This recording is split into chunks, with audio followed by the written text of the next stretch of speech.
Mishneh Torah Hilkot Tefillah. It is a positive Torah commandment to pray every day, as Exodus 23:25 states, "You shall serve God your Lord." Tradition teaches us that this is prayer. So the service is prayer. So how do we serve Hashem? We do serve Hashem in doing Torah learning, engaging in Torah learning, doing acts and deeds of kindness, and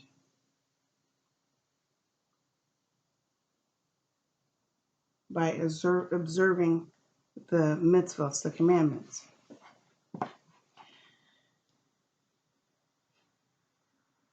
And it says tradition teaches us that serving Hashem is prayer.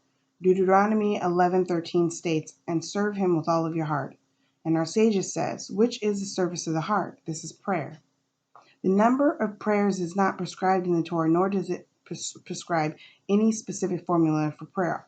Also, according to the Torah, there are no fixed times for prayer. Therefore, women and slaves are obligated to pray, since it is not a time-oriented commandment. Rather, this commandment obligates each person to offer supplication and prayer every day and utter praises of the Holy One, blessed be He, then petition for all his needs with requests and supplications, and finally give praise and thanks to God for the goodness that He has bestowed upon him, each one according to his own ability. Number 3, a person who was eloquent would offer many prayers and requests. Conversely, a person who was slow of speech would speak as well as he could and whenever he desired. Similarly, the number of prayers was dependent on each person's ability. Some would pray once daily, others several times. Everyone would pray facing the Holy Temple wherever he might be. This was a uniform practice from the time of Moshe Rabbeinu until Ezra. The book of Ezra and Nehemiah in the Talmud are referred to as the book of Ezra. When Israel was exiled in the time of the wicked Nebuchadnezzar, they became interspersed in Persia and Greece and other nations. Children were born to them in these foreign countries, and those children's language was confused. The speech of each and every one was a concoction of many languages, many tongues. No one was able to express himself coherently in any one language, but rather in a mixture of languages, as Nehemiah 13:24 states. And their children spoke half in Ashdodite and did not know how to speak the Jewish language. Rather, they would speak according to the language of various other peoples. Consequently, when someone would pray, he would be limited in his ability to request his needs or to praise the Holy One, blessed be He, in Hebrew, unless other languages were mixed in with it. When Ezra and his court saw this, they established 18 blessings in sequence. The first 3 blessings are praises of God, and the last 3 are thanksgiving.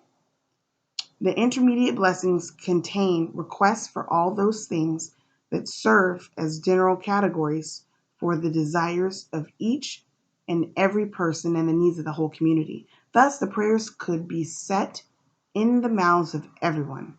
They could learn them quickly, and the prayers of those unable to express themselves would be as complete as the prayers of the most eloquent.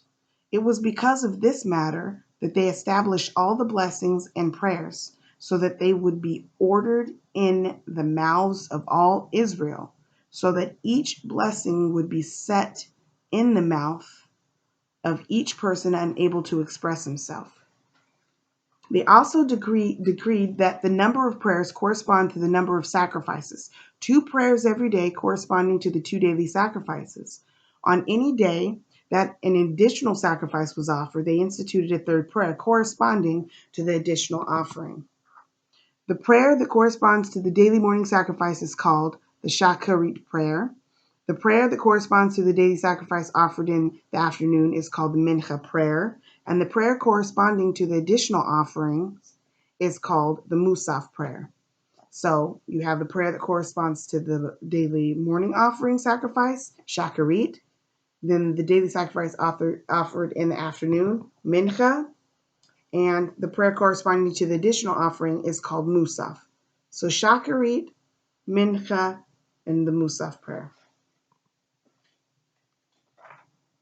They also instituted a prayer to be recited at night. Since the limbs of the daily afternoon offering could be burnt the whole night, as Leviticus 6:2 states, the burnt offering shall remain on the altar all night until morning.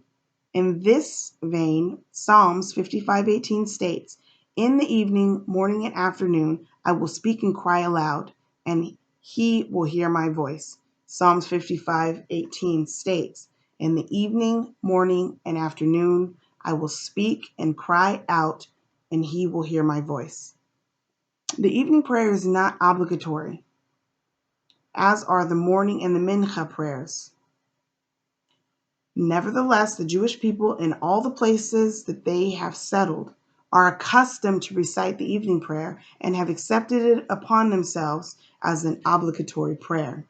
Similarly, they instituted a prayer after the mincha prayer to be recited, close to sunset on fast days only, its purpose being to increase supplication and pleading because of the fast. So, they instituted the prayer after mincha to be recited close to the sunset on fast days only. For the reason is because to increase supplication and pleading because of the fast. This is called the Ne'ilah prayer, as if to say that the gates of heaven are closed behind the sun, which becomes hidden, since it is recited only close to the time of sunset. Thus, 3 prayers are recited daily: the evening prayer, the morning prayer, and the mincha prayer.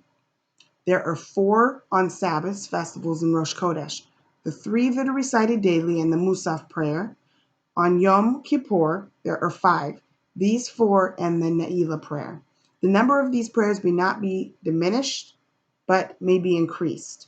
If a person wants to pray all day long, he may. Any prayer that one adds is considered as a free will offering. This is our memory study in the Mishneh Torah, Yad HaChazaka, the Book of the Strong Hand, Hilkot Tefillah.